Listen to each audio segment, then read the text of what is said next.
Imagine you're exploring Fallout 3's Capital Wasteland. You happen upon what's supposed to be a secure vault, only to find that its door is cracked open, and its inhabitants saying just one word repeatedly. Gary. I'm Mark from Digital Dissection, and in this edition of Fallout Stories, we return to Vault 108, one of Vault Tech's more bizarre and increasingly strange experiments. Gary. 16 years before Fallout's bombs fell, many vaults were under construction by the Vault Tech Corporation. Facilities made to withstand the rigors of surviving nuclear fallout until the surface was ready to be repopulated, at least in theory. Of the more than 120 plus vaults, each one was actually meant to host nefarious experiments by Vault Tech and its many allied corporations. This included numerous social, physical, and scientific pursuits that weren't necessarily in the best interests of the vault's inhabitants.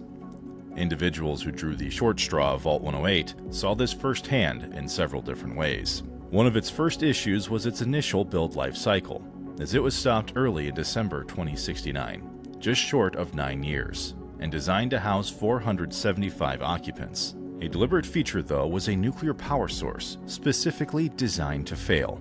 Records obtained by the Brotherhood of Steel confirmed the build, alongside a backup power supply that was knowingly unable to provide support to its operations.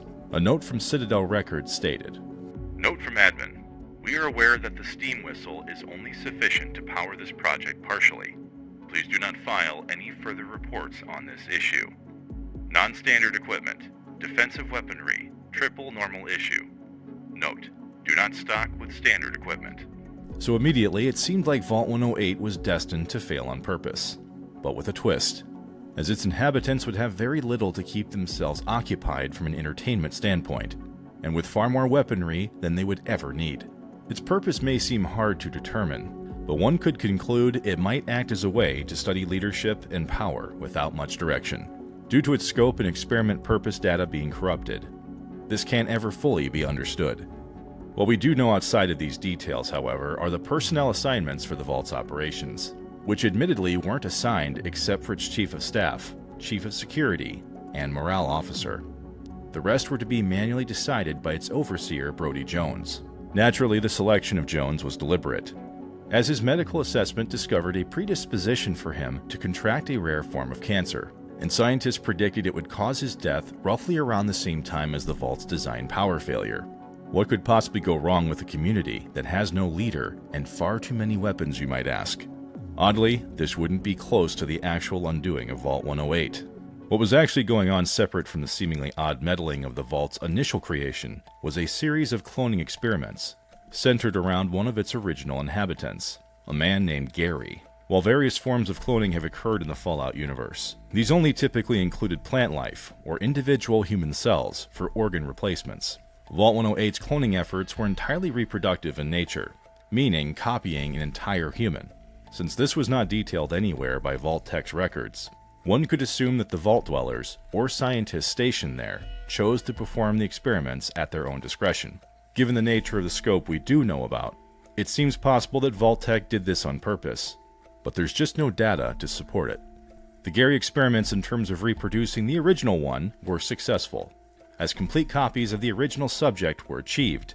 But success, of course, is a relative term. The reproduced Garys all suffered from the same problem, as they were violent and hostile towards any non-clones, and were only possible of simplistic speech, saying their name of Gary, amongst a few phrases like no and haha as a few examples. After 52 attempts, however, scientists finally began to accept that a course correction was necessary, as a cloning log left behind detailed the 53rd result.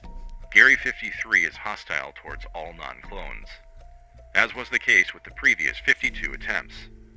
We may have to consider a means of disposal of the pre-existing Gary clones, as the observation rooms are getting quite full. The 54th experiment, of course, would prove just as unsuccessful.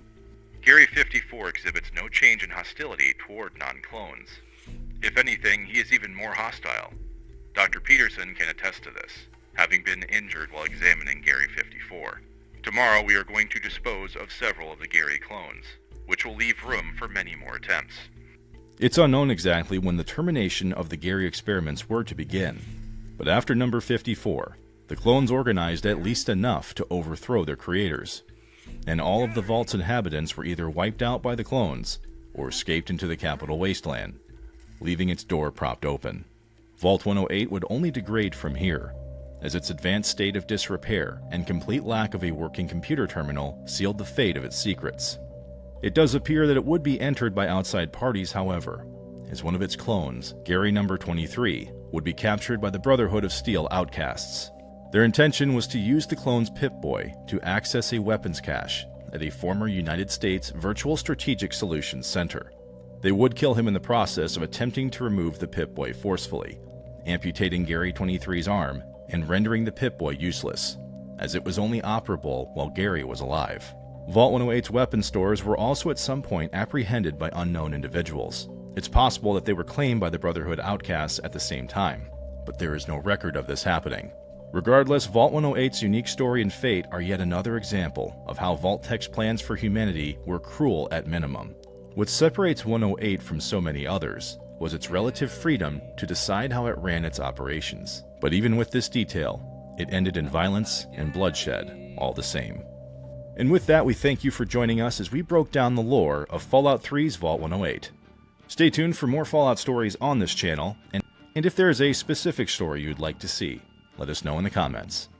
And until next time, pop culture nerds, keep on dissecting.